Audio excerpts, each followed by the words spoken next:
No. Pues no, no quiere. Sí, sí, sí. No quiere. Ya no. Sí, sí, sí. Buenos días, yo otra vez. Todavía, no, decía que todavía no va el pinganillo, que todavía no va, pero nosotros vamos. Eh, en primer lugar, agradecer a mis compañeros del Centro Espírita que me dan la oportunidad de poder realizar estos estudios y poder compartir con vosotros el aprendizaje. En realidad, es un tema, Alfredo, voy a hacer la parte 2 del seminario de Alfredo, porque muchos de los temas que habéis preguntado están relacionados con cosas que vamos a comentar en esta conferencia. Porque muchas veces yo creo que es común que nos preguntemos qué pasa después de la muerte. ¿A dónde voy después de la muerte? ¿Por qué muero de una manera? ¿De qué manera voy a morir? ¿No? Entonces hay mucha gente que se preocupa con la vida después de la muerte. Y tal vez una pregunta no tan usual sería esta, pues, ¿qué pasa antes de nacer? ¿No? Aquí está, que es una pregunta que nosotros nos podemos hacer. Otras personas que ya somos espíritas nos podemos preguntar cosas porque hemos escuchado hablar de planificación reencarnatoria, ¿no? Y pensamos, pues todo el mundo tendrá planificación reencarnatoria. Entonces, mi encarnación está o no está planificada. Yo tengo que vivir, ¿cuántos años voy a vivir entonces? ¿Dónde tengo que estar? ¿En este país o en el otro? ¿Es parte de mi planificación reencarnatoria o no es parte de mi planificación reencarnatoria? Esto que estoy haciendo, esta pareja con quien estoy ligando ahora mismo, ¿no?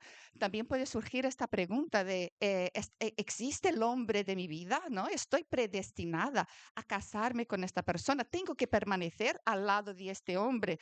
Porque he vivido a estar con este hombre toda mi vida o con esta mujer toda mi vida, ¿no? Estas son preguntas que nos podemos hacer y que intentaré de alguna manera pues hablar un poco de todo esto, abordando muchas preguntas, muchas cuestiones que están relacionadas a aspectos muy complejos y que cada uno de ellos en sí mismo daría, podríamos estar aquí muchas horas hablando de cada uno de ellos. Uno es el karma, ¿no? ¿Qué es el karma? Esto que dicen, esto va a ir al karma, esto lo has hecho, el karma te lo devuelve. El destino, ¿existe un destino? ¿No? ¿A qué estamos predestinados? Esto es algo que se tiene que cumplir. Libertad y libre albedrío. ¿Existe entonces libertad o no existe? ¿Ejercito, ¿no? esta libertad o no puedo ejercitarla? Y la evolución. Al final, ¿de qué estamos hablando los espiritistas cuando hablamos de evolución? ¿Qué viene a ser esto y cómo se relaciona con estas otras palabras que estamos incluyendo aquí en este discurso? Pues creo que lo primero que deberíamos sentar base es que somos co-creadores. Entonces, en el espiritismo, sí, como decía mi compañero Alfredo antes, en el espiritismo partimos de la base de que existe un Dios. ¿Este Dios qué es? ¿Qué es? No quién. ¿Qué es Dios? Inteligencia suprema, causa primera de todas las cosas. Es el principio de todo lo que existe. Criaturas y entre las criaturas los seres inteligentes que pueblan el universo y estos seres se convierten en co-creadores. Entonces, utilizan del fluido cósmico universal, de la materia primera, para transformar la vida la vida que digo, el mundo, ¿no? Para crear todo lo que existe. En evolución, en dos mundos, el espíritu André Luis nos da una visión un poco de cómo esto sucede. Nos habla de que las inteligentes que conviven con nosotros, es decir, todos los que estamos aquí, todos los que evolucionan, utilizan el fluido cósmico universal, esta materia primera, esta materia que todavía no se ha transformado.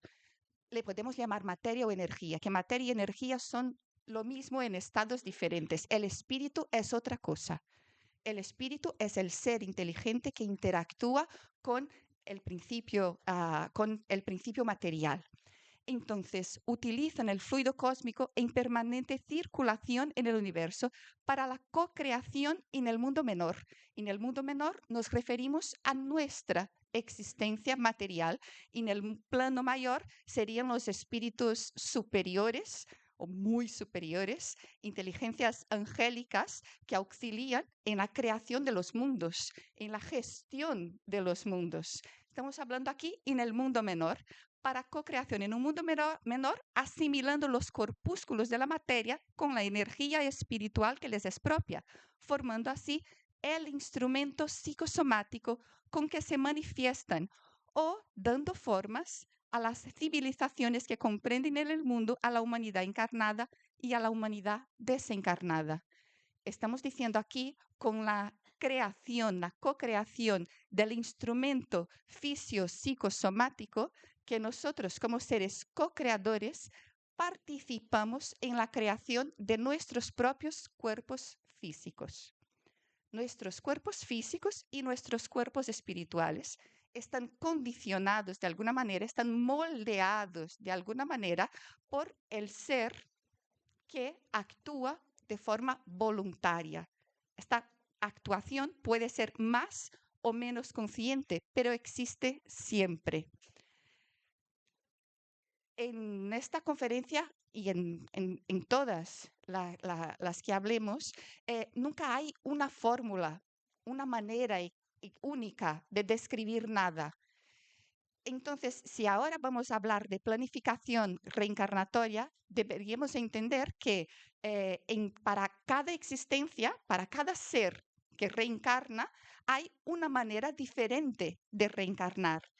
El espíritu Clarencio es instructor en este libro que se llama Entre el cielo y la tierra, nos dice que cada entidad reencarnante presenta particularidades esenciales en la recorporificación a la que se entrega en la esfera física. Es decir, tantos espíritus cuanto los que encarnan tendrán una manera única suya de reencarnar. No existe una manera de describir, ¿no?, cómo va a encarnar tal persona. Cada persona, al ser única, tiene su propia manera de volver a esta encarnación. ¿En qué está, con qué está relacionada muchas veces? Pues dado que cada persona expone características diferentes cuando enfrenta el trance de la liberación. Cuando en el momento de la muerte, pues se produce la separación entre el espíritu, el ser que piensa, y entrega el cuerpo físico, ¿no? Abandona este cuerpo físico como quien se quita un traje, pues esto puede suceder de miles de formas diferentes. Cada persona que desencarna de una manera que es única. Y entonces la manera como la persona desencarna también influencia cómo va a volver a reencarnar. De esta manera, pues estoy haciendo aquí la parte 2 de la conferencia de Alfredo, porque la desencarnación y la encarnación están interconectados. No porque, no porque esto nos parezca más fácil, simplemente porque es el ser, es el patrimonio de conquistas y necesidades que este ser tiene, y con su uso del libre albedrío produce situaciones que le hacen experimentar unas cuantas situaciones. Esto entonces nos da pie a que podamos hablar un poco sobre qué viene entonces a ser el karma. Nosotros tenemos estas condiciones predeterminadas por Dios o por, no sé, por el universo, ¿no? ¿Cómo es que el karma se entiende desde la doctrina espírita? También es en este libro, Evolución en dos mundos, donde un instructor nos ofrece información desde la doctrina para entender entonces qué es lo que va a condicionar la existencia física, la nueva existencia física de este ser que vuelve a una encarnación, que va a volver a empezar la experiencia en el plano material. Nos dice este instructor que el karma es una expresión vulgarizada entre los hindúes, no es propiamente una palabra que nosotros utilicemos en el espiritismo. En sánscrito quiere decir, a rigor, simplemente acción de causa y efecto. Nosotros en el espiritismo hablamos más en estos términos de causa y efecto, no utilizamos tanto la palabra karma, pero sí que es una palabra que está vulgarizada. Entonces, nosotros tenemos, lo que creo que es muy importante que nosotros entendamos es que para los espíritas significa la cuenta de cada uno, el patrimonio de conquistas y también los errores que hayamos cometido, englobando los créditos y los débitos que particularmente nos corresponden. Cuando hablamos del karma, en general las personas se piensan que es algo negativo, algo que, no, esto va a ir para su karma y tal. Pues no, el karma es nuestro patrimonio de conquistas, que pueden ser más o menos amplias. Puede tener muchos errores, pero también muchas cosas buenas que hayamos realizado.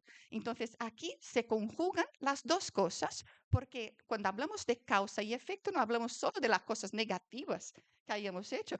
Todos hemos hecho cosas positivas también. No hay nadie que no haya hecho nunca nada positivo. Pues aquí, en esta cuenta, entra todo, entra tanto las cosas positivas como las cosas negativas. Y en este juego hay cuentas de esta naturaleza, no solamente catalogando y defendiendo individualidades, sino también pueblos, razas, estados e instituciones.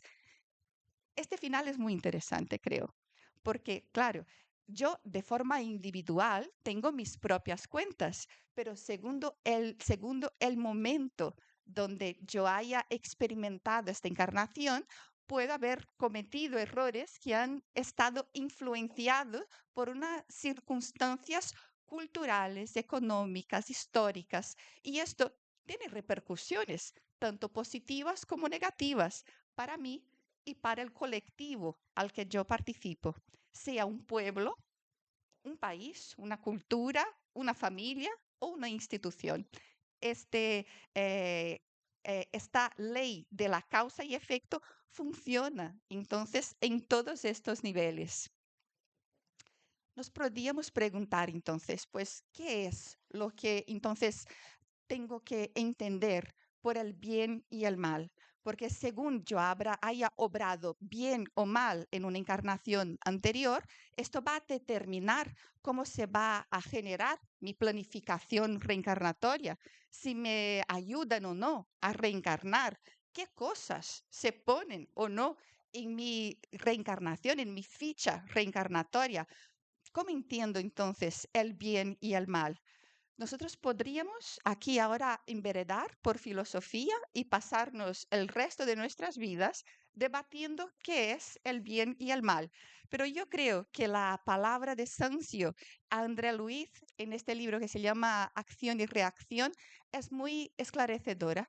Nos dice simplemente que el bien, cuando nuestro corazón nutre la voluntad, se nutre de buena voluntad frente a la ley, cuando nosotros ponemos la felicidad del otro por encima de la satisfacción de nuestros intereses individuales. El bien es esto. El bien es cuando miramos por el bien común. El bien es cuando atiendo las necesidades del otro antes de atender a las mías. Y el mal es cada vez que se actúa de forma egoísta, mirando por mis intereses antes de mirar por los intereses de los demás o en perjuicio de los intereses de los demás. Si nosotros tomamos esto como base, podemos entender que bien y mal no dejan de ser palabras, conceptos que utilizamos para relacionarnos, ¿no? Utilizamos palabras que culpabilizan para quien comete errores, para quien actúa en el mal, pero en realidad el que actúa en el mal es simplemente el que todavía no ha aprendido a hacer el bien, el que todavía no ha sido capaz de entender que nuestro camino es el de aprender a poner los intereses de los otros antes que los nuestros. Y todas las encarnaciones, todo nuestro destino, que es un destino hacia la perfección, nos va a educar a esto, a que nosotros aprendamos a estar en armonía con el bien, a estar en armonía con la ley y actuar ante estas circunstancias, ante todas las circunstancias, cada vez mirando más por el bien común y menos por nuestros intereses personales, individuales, en perjuicio de los intereses de los demás.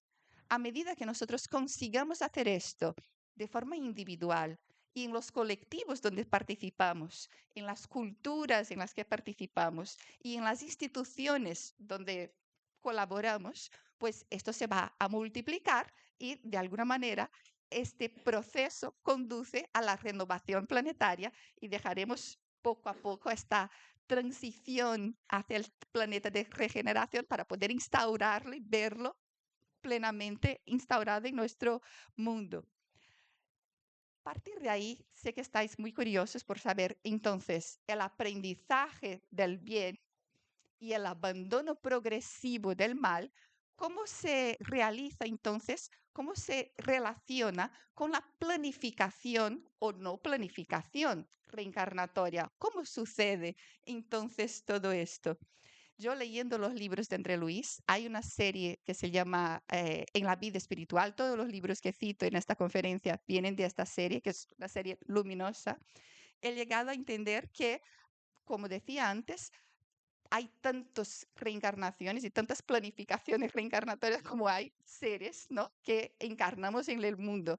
Pero para simplificar, para que lo podamos hacer en una hora, lo voy a clasificar en 4 tipos y así pues podemos entendernos. Por favor, entender que son simplemente para que nosotros nos podamos entender. Entre una y otra cosa pueden haber muchas posibilidades. Pero digamos que en un primer grupo de planificación reencarnatoria están los espíritus superiores. Los espíritus superiores, ¿qué pasa con ellos? Pues aquí poseen una unión sutil con la mente materna. En el momento de la reencarnación, en exacto momento de la fecundación, se vincula al útero materno, pero dispone de posibilidades de mantenerse bastante individualizado y bastante autónomo en relación a la mente materna. Está vinculado a ella, pero de forma sutil, y pueden plasmar por sí mismos su futuro cuerpo. Lo que decíamos antes, si nosotros somos co-creadores y hemos entendido que cada ser cuando reencarna eh, ayuda a elaborar su cuerpo psicosomático, su perispíritu, actúa de forma activa sobre la formación de este cuerpo físico, lo que estamos viendo aquí es que los espíritus superiores pueden ellos mismos manipular en el proceso reencarnatorio la selección misma de genes, la formación de su cuerpo físico y seleccionar elementos para este cuerpo físico que le puedan dar las condiciones para realizar las tareas que viene a realizar en la Tierra. Hay un libro muy bonito sobre la encarnación de Francisco de Asís, que está aquí mi compañero David también, de Francesc de Asís, que describe cómo Francisco de Asís conduce desde un momento anterior a su encarnación, él se acerca a la familia, escoge la familia, se acerca a esta familia. Y en el momento en que sus padres tienen una relación afectuosa, equilibrada, amorosa, sexual, él se acerca a este útero materno, se vincula a su madre y mantiene su individualidad a pesar de la vinculación que tiene ya con su cuerpo en formación en el útero materno. Entonces, claro, espíritus superiores son capaces de realizar este tipo de intervención. Si nosotros pensáramos en Jesús, el alma modélica, el espíritu más elevado que ha encarnado en la tierra, según nos dicen los espíritus de la doctrina espírita, un espíritu que ha podido realizar todas las tareas que tenía que realizar desde mucho antes de su encarnación, la selección de la pareja que le tenía que recibir y sobre todo una intención muy clara con la selección de esta familia. No nace en Jerusalén, no nace en Roma, nace pobre en Nazaret. Nosotros podemos pensar que una planificación reencarnatoria puede significar facilidades, nacer en una familia donde haya dinero, tener un cuerpo físico que sea alto, fuerte, ¿no? Capaz de realizar tareas excepcionales, cuando, sin embargo, cuanto más evolucionado el espíritu y más haya aprendido a amar y por esto ponga los intereses de los demás por encima de sus propios intereses, más dificultades va a enfrentar en su vida. O todos los espíritus que nosotros admiramos han tenido vidas fáciles. ¿Hay algún espíritu que nosotros admiremos que hayan tenido una existencia muy fácil? Todos los espíritus que nosotros admiramos lo hacemos porque han sobrellevado existencias muy difíciles y se han enfrentado a estas situaciones con resiliencia, con amor, con entrega, con renuncia. Esta capacidad es la capacidad que tienen los espíritus superiores de escoger tareas, cuerpos físicos, entornos culturales y instituciones donde van a nacer para enfrentarse a situaciones difíciles. Vienen entonces otro grupo de espíritus. Aquí en este grupo de espíritus creo que más o menos nos podemos identificar, o así espero, que serían los espíritus de evolución mediana. Nos dicen los espíritus de la doctrina espírita, estos que también han participado en los libros que ha codificado, que ha psicografiado Chico Xavier, que son, la verdad, la mayoría son con créditos apreciables y deudas innumerables. Que levante la mano quien está aquí en este grupo. Su reencarnación exige cautela en la preparación y esmero en la previsión por parte de técnicos espirituales. Entonces, aquí nos están diciendo estos espíritus que realmente existe un grupo de espíritus con una evolución mediana que tienen aquí un karma, si lo queréis llamar de esta manera. Esto quiere decir, esto que nos están poniendo aquí, créditos apreciables y deudas innumerables. Tienen aquí un karma, pero mínimamente ya están despiertos para la realidad espiritual. Mínimamente ya se han dado cuenta de que meten la pata muy frecuentemente y que aquí habría que ponerle remedio. Entonces ya estamos dispuestos a intentar, ¿no?, a poner remedio, pero evidentemente no somos capaces todavía por la inferioridad que nos caracteriza, de conducir nosotros mismos el proceso reencarnatorio, de seleccionar todo solo. O sea, yo quiero nacer aquí, yo escojo aquí, allá, ¿no? Aquí hay técnicos en la espiritualidad que auxilian en la selección de características físicas, familia, una serie de circunstancias que favorecen esta encarnación. Luego también hay espíritus que nosotros podemos llamar inferiores, por llamarlos de alguna manera, como hemos llamado a los espíritus primeros y superiores, pues llamemos a estos inferiores, que suelen estar en la simbiosis fluídica con el organismo materno. A menudo experimentan el fenómeno de ovoidización, que es el debilitamiento del cuerpo espiritual, pues esta reducción del cuerpo espiritual, que es la forma adulta que tiene el ser antes de la encarnación, el cuerpo que se le ve paseando, comiendo, conversando en el plano espiritual, pues en el momento que empieza esta encarnación, pues empieza también el proceso de reducción de este cuerpo espiritual. Pues a menudo cuando empieza este proceso de acercamiento al cuerpo materno, son atraídos al útero de forma casi automática por sintonía magnética. Y esto hay que tener claro, a ver si lo consigo explicar bien, ¿no? La reencarnación es una ley natural. Igual que el agua evapora, el principio espiritual reencarna. Entonces, no es necesario que técnicos del mundo espiritual nos ayuden a encarnar. Si somos espíritus, vamos a reencarnar sí o sí, pero evidentemente, si ya somos creadores de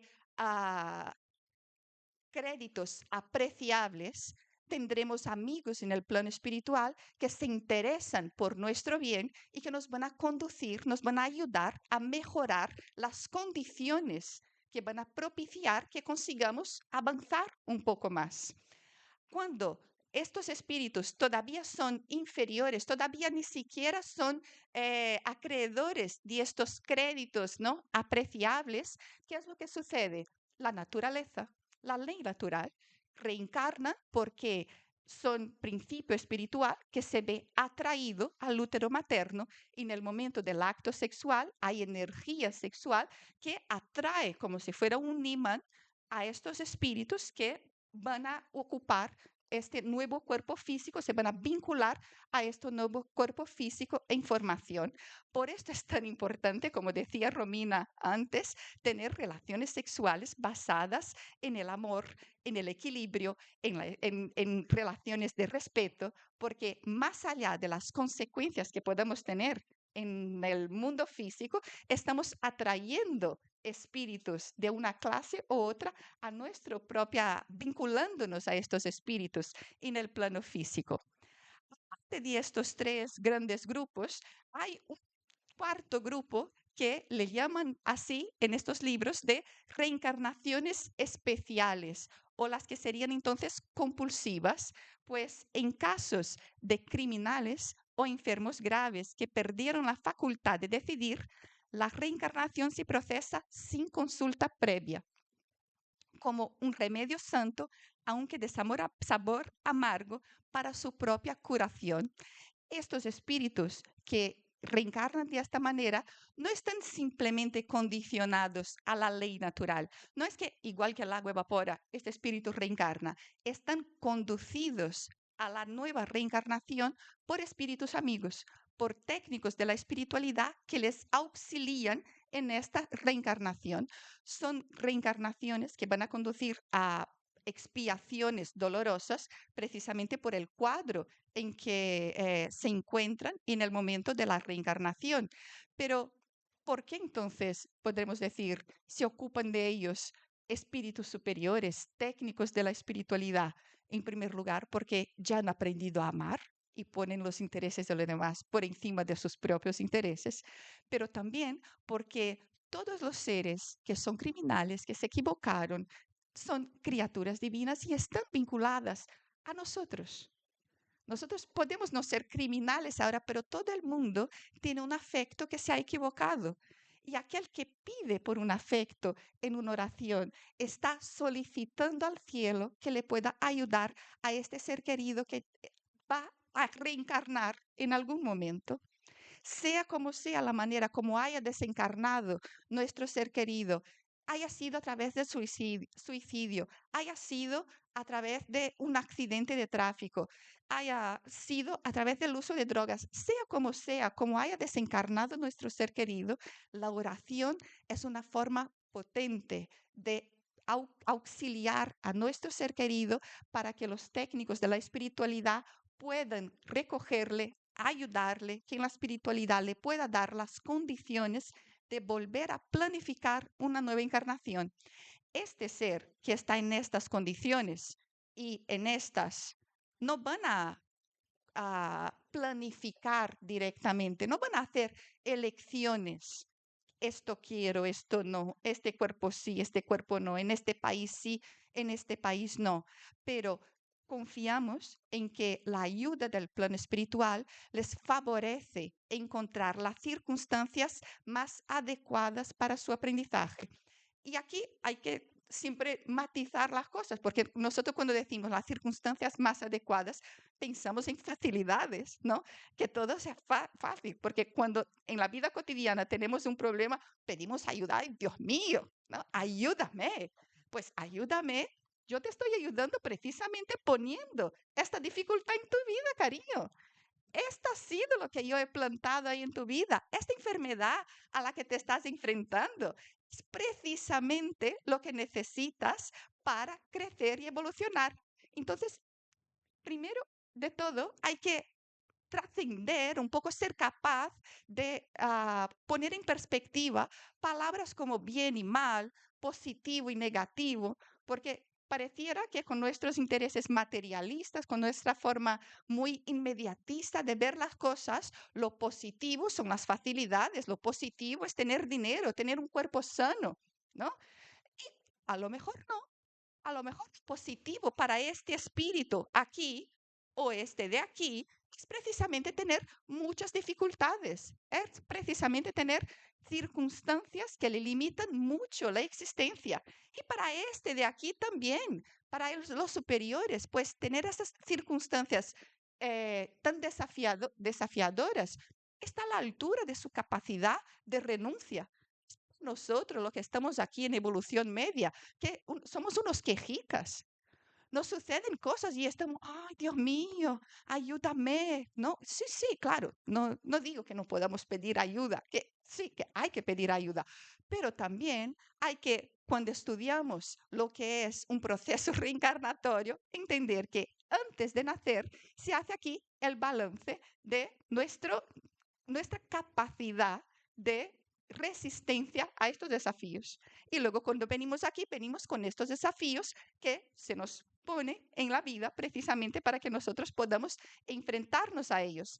Si ellos aparecen, será porque nos lo han puesto de alguna manera los que estamos aquí o porque somos tan inferiores que por ley de causa y efecto hemos reencarnado y ha salido de esta manera. Son las circunstancias que necesitamos y merecemos para evolucionar.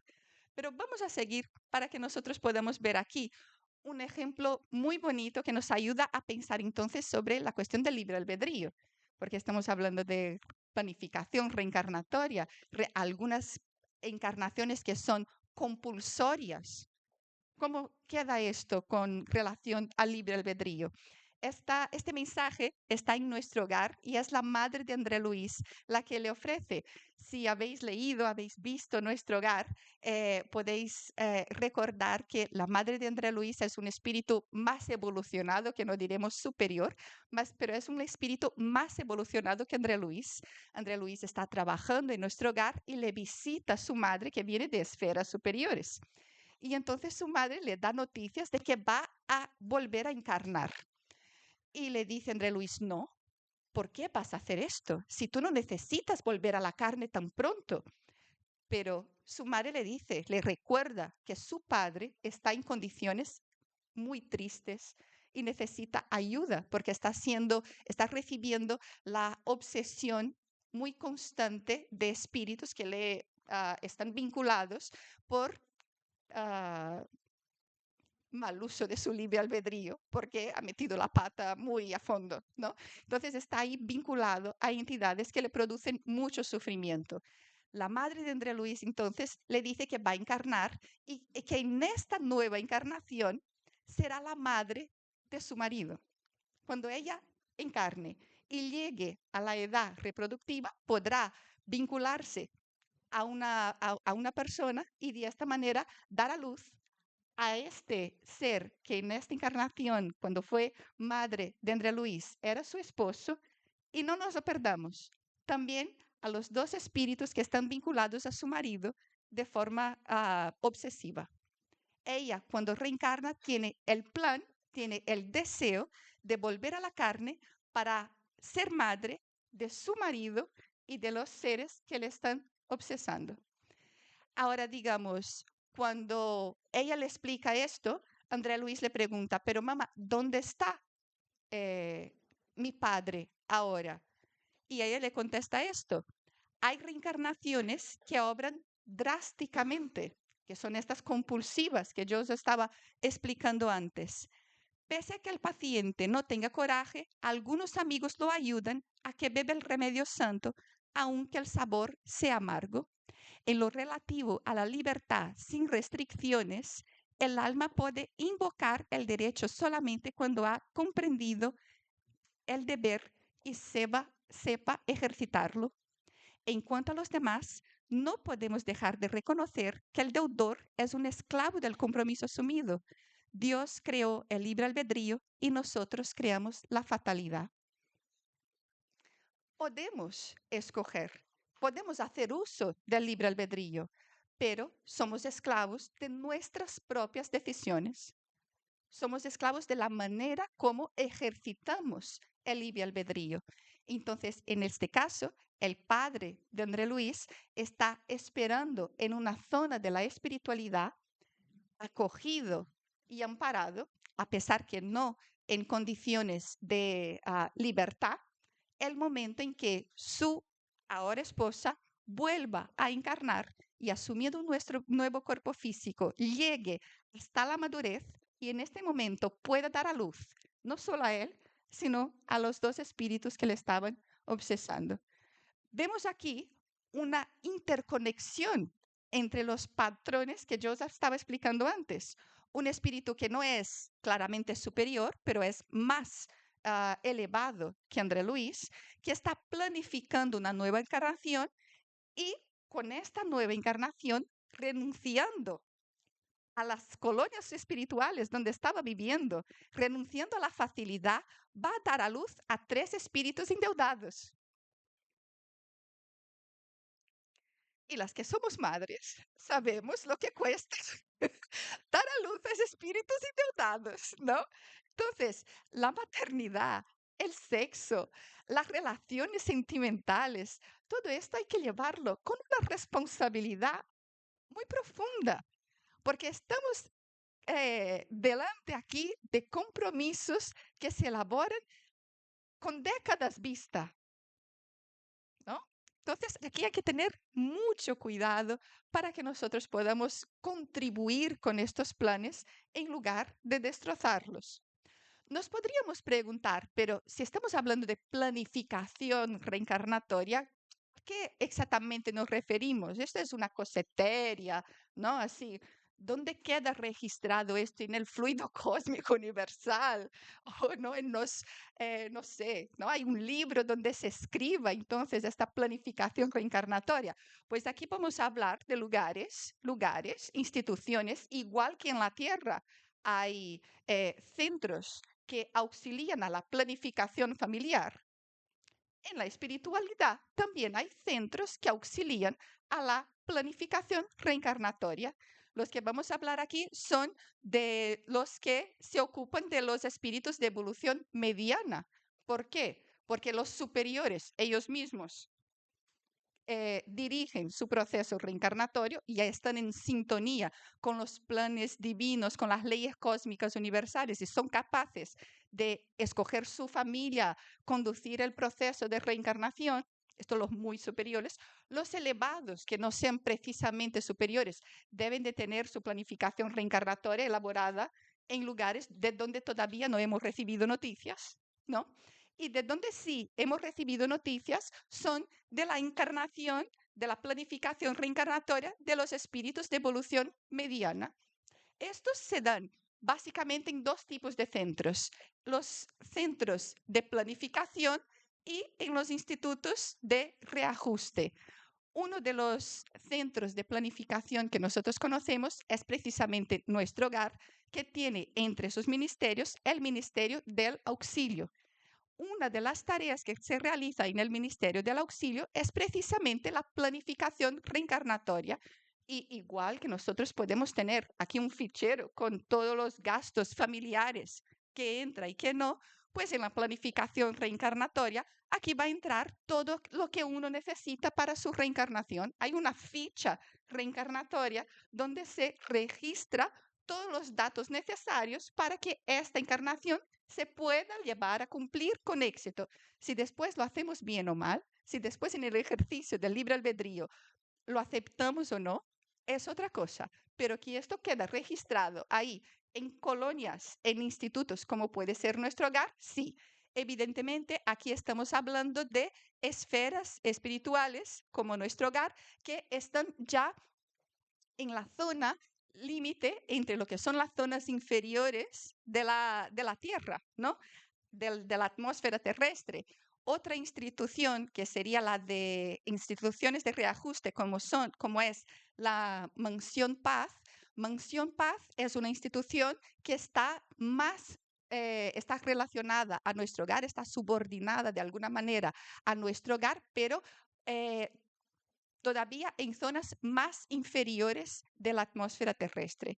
Entonces, existe cuando recogen espíritus o cuando se da este primero cribaje de los espíritus que salen de las zonas inferiores, muchos de estos espíritus son conducidos a instituciones de reajuste antes de ser transferidos a nuestro hogar.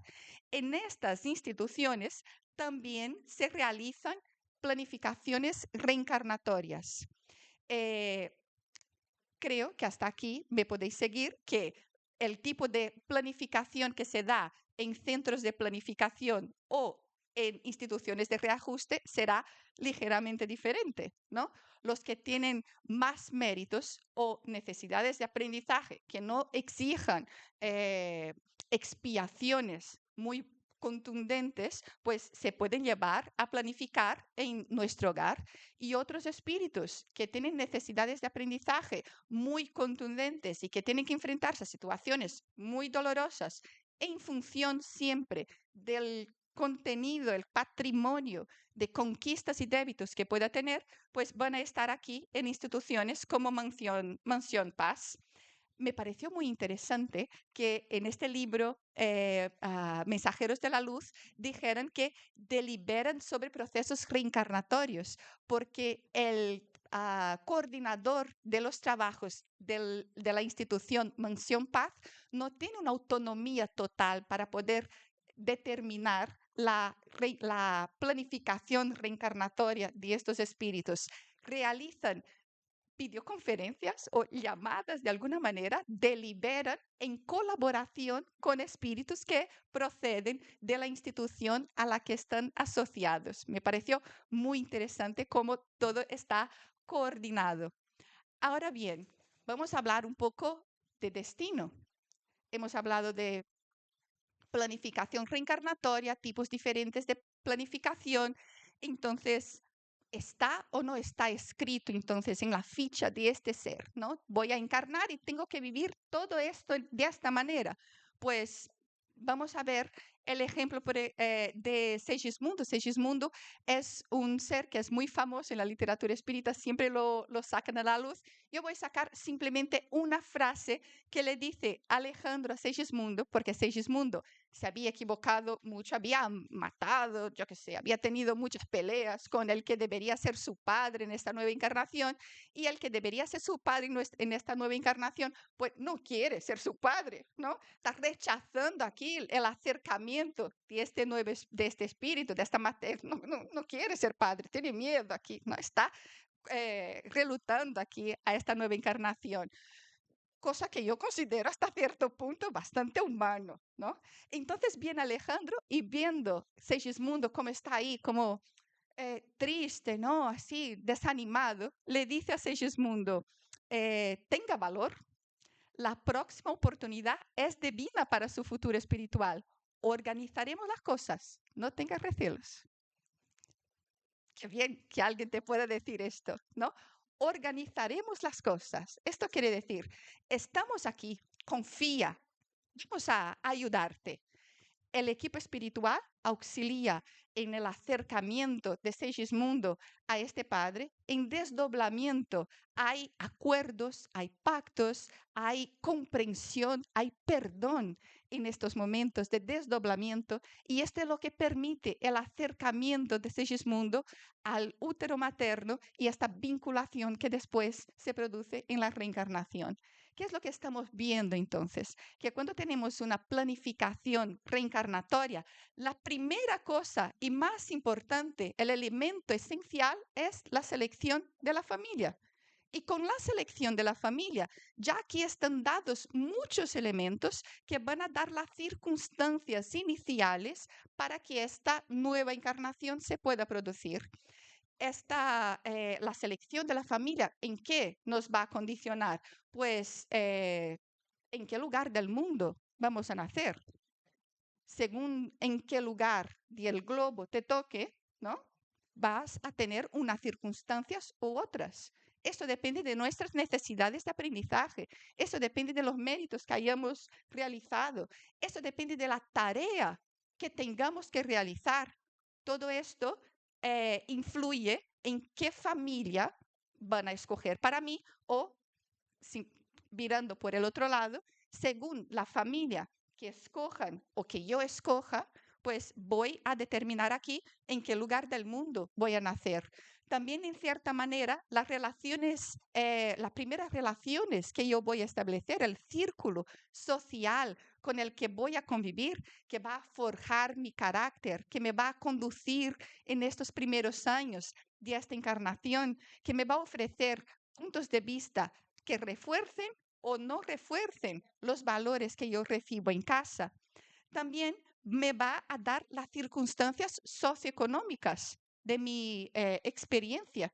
Según la familia donde yo encarne, pues tendré un patrón u otro y seguramente también esto puede influenciar en la espiritualidad que yo desarrolle, si me educan para tener una conciencia espiritual o no, si no me dan una educación espiritual. Por esto es tan importante, ¿no? Lo que Romina nos explicaba hoy, la necesidad de tener responsabilidad en nuestras relaciones afectivas y sexuales, porque realmente cuando se genera una familia o cuando este espíritu incluso reencarna sin tener derecho, tiene que reencarnar a través de un útero materno, porque todavía no han inventado otra forma de, de llegar a este plano, ¿no? Si encarna, pero le falta el apoyo de una familia, a un ser le falta o de alguna manera tiene todos estos elementos que hemos clasificado aquí como más desafiadores. ¿Por qué puede suceder algo así? Las razones hay que buscarlas en el pasado, en el patrimonio de conquistas que este espíritu pueda tener. El cuerpo físico también es otro elemento que va a condicionar esta planificación reencarnatoria. Pues, ¿por qué? Porque esto va a condicionar los genes que este espíritu tendrá, pero después será su libre albedrío el que le va a proporcionar la activación o no activación de estos genes, porque antes pensábamos que la genética condicionaba, determinaba nuestra vida. Viene la epigenética y que nos enseña que según nuestro estilo de vida, que engloba espiritualidad, pensamientos que cultivamos, nuestra dieta, ejercicio físico, podemos activar unos genes o no. Entonces, el cuerpo físico que nosotros recibimos puede tener unos elementos genéticos que después no están predestinados que tengamos esta enfermedad o aquella. Son unas posibilidades que han estado colocadas aquí, han estado puestas en nuestra ficha reencarnatoria, pero es nuestro uso del libre albedrío lo que va a confirmar o no estos elementos a medida que nosotros vayamos desarrollando la encarnación. Puede ser las ideas, el patrimonio de conquistas culturales y conocimientos que nosotros tenemos, la profesión y, muy importante aquí, la familia que nosotros podamos tener a partir de tener este cuerpo físico. Antes hablábamos de la madre de André Luis, que reencarna ya pensando en tener 3 hijos. Evidentemente, si llega a la edad madura y ejerciendo el libre albedrío renuncia a la maternidad, ¿qué puede pasar? Que estos 3 espíritus que llevan ahí décadas esperando la oportunidad de reencarnación se ven frustrados y en lugar de amor lo que hace aquí es generar más miedo, más rencor. Evidentemente, la madre de André Luis aquí hablábamos de un espíritu superior, pero esto sirve para que todos nosotros podamos reflexionar siempre sobre la responsabilidad que tenemos con los cuerpos físicos que nosotros hemos contribuido a elaborar. Esto quiere decir entonces que la reencarnación necesita el concurso de la amistad para cumplirse. Nosotros necesitamos amigos en el plano espiritual. La pregunta es de André Luis. André Luis le pregunta esto a Clarencio. Y yo también me he preguntado, pues esto de planificación reencarnatoria, ¿quiere esto decir que tiene que haber amigos en el plano espiritual para que nosotros podamos nacer? Él le dice, no, la ley es siempre la ley, pero nosotros podemos favorecer este proceso o no, igual que la planificación familiar en nuestro mundo actualmente. Nosotros podemos tener hijos sin haberlo planificado, sin pensar, sin meditar nunca qué familia queremos tener. Podemos planificar, pensar, establecer plazos, buscar esta planificación familiar. Todo esto es importante para que nosotros hagamos. La Reencarnación, por tanto, es como sucede en los reinos inferiores a la evolución humana. Así, en los reinos inferiores es automática, obedece a principios embriogénicos con base en la sintonía magnética. Entonces aquí vemos como cuanto más evolucionado sea un espíritu, más autonomía o más participación tiene en su planificación reencarnatoria. Cuanto menos evolucionado o más deudas tenga este espíritu, más necesitará auxilio para que pueda reencarnar y planificar. ¿Cuál es la conclusión a la que yo he llegado y espero que lleguemos todos en estos momentos? Que cuanto más extenso sea nuestro radio de trabajo y de amor, más amplia será la colaboración ajena en nuestro beneficio. Que nosotros amemos mucho, que trabajemos mucho en el bien, porque así haremos muchos amigos y necesitaremos menos esfuerzo de la espiritualidad para que nosotros podamos progresar y tal vez un día, quién sabe, podamos colaborar también con la reencarnación de otros seres. Pero de momento, quedémonos con esto. Tengamos o no tengamos planificación reencarnatoria, esté o no esté tal circunstancia en mi ficha reencarnatoria, el objetivo es aprender a amar. Entonces, mis amores, amemos mucho. Muchas gracias.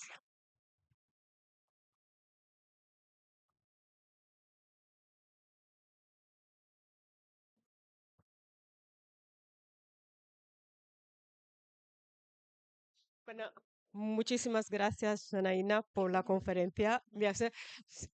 Tiene mucha hambre y comido el tiempo de las preguntas. Palabras de ella. Pero no os preocupéis que por la tarde tendréis la oportunidad de hacer las preguntas. Eh, Vamos finalizando entonces la conferencia.